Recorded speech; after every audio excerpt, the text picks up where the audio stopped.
Bonjour. Voilà, donc je poursuis cette réflexion sur la création de l'homme et de la femme. Je serais content de terminer parce que c'est quelque chose que j'aime approfondir, mais qui n'est pas non plus simple, hein. Donc c'est une réflexion qui se fait sur le long terme.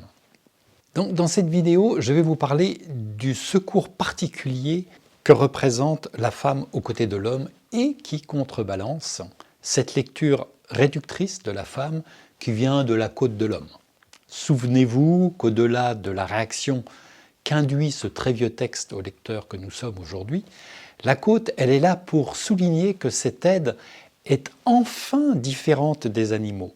Elle est d'une même nature que lui, du même sang que le glébeux, la côte, le même sang.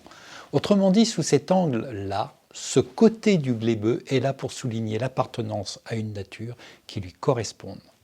Et nous l'avons vu, cela n'enlève en rien le fait que la rédaction de l'époque peut souffrir d'un biais autour du masculin dominant, de même que nous verrons qu'à l'époque des apôtres régnait une atmosphère de fin des temps, propice aux écrits de type apocalyptique. Alors, pourquoi ce secours féminin est-il si particulier? Je rappelle le texte. Le Seigneur Dieu se dit, il n'est pas bon que l'être humain soit seul, je vais lui faire une aide semblable à lui, que l'on peut traduire plus fidèlement à l'hébreu du texte original par un vis-à-vis, une aide, un vis-à-vis qui lui corresponde, capable de le secourir. Alors, je vais vous partager la citation d'un auteur femme de la fin du XIXe siècle, Ellen Good White, dans son livre Patriarches et prophètes, page 22. Donc elle dira, cette femme à l'époque, « Cette compagne Ève, Dieu la donna lui-même à Adam. Il lui fit une aide semblable à lui, à savoir un être qui put vivre auprès de lui, partager ses joies et répondre à ses affections. Tirée d'une de ses côtes, pour marquer qu'elle n'était pas destinée à être son chef, pas plus qu'à être traitée en inférieur, mais se tenir à son côté comme son égale, aimée et protégée par lui. Ève fut tirée de l'une de ses côtes, os de ses os, chair de sa chair.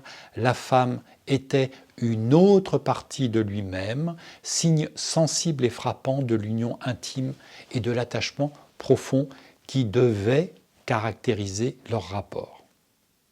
Et Paul dira plus tard, en faisant référence à la côte devenue femme, là c'est moi qui reprends, jamais un homme n'a haï sa propre chair.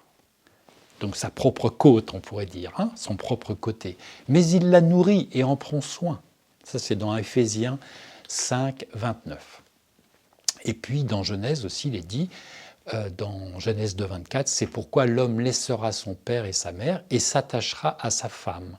Et ils deviendront une seule chair. À nouveau, on voit cette notion de chair, cette importance de la réunion, de la communauté d'espèces presque. Ce n'est pas un homme, un animal, ou là c'est deux êtres humains. Venons sur Ezer Kenegdo.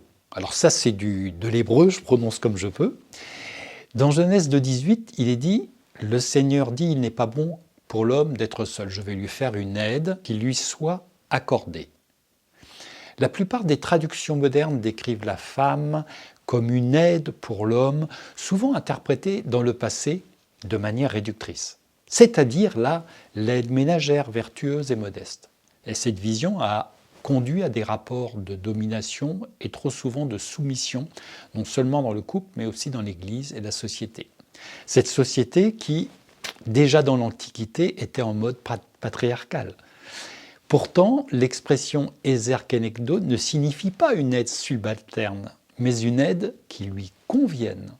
Le gros problème, voyez-vous, c'est que l'homme n'a pas ce genre de qualificatif, comme par exemple « il fut donné à la femme un protecteur qui lui convienne, un collaborateur, un soutien qui lui soit accordé ».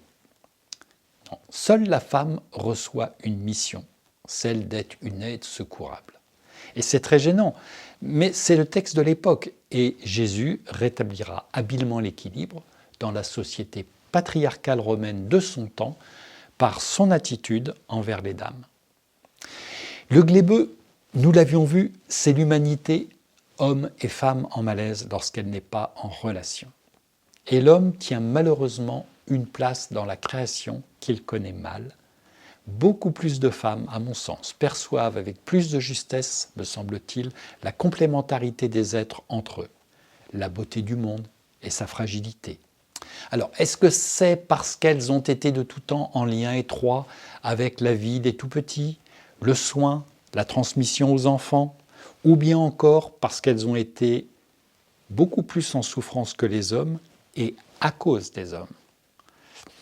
Non pas que les hommes cumulent tous les défauts, entendez-moi bien, et que les femmes soient presque parfaites, mais les inégalités, la domination et la violence s'exerçant sur les femmes et les enfants par les hommes, elles ont quand même fait les gros titres de l'histoire de l'humanité, et cela a perduré pendant des millénaires.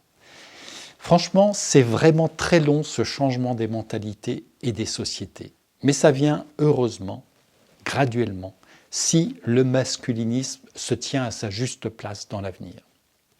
Ce qui apparaît tant pour l'homme et un peu moins pour la femme, c'est que la compréhension de leur identité et de leur fonction n'est pas correcte ni suffisante encore aujourd'hui. Dans quelques jours, nous verrons plus en détail la nature de ce secours auquel Dieu a recours. Voilà, à bientôt.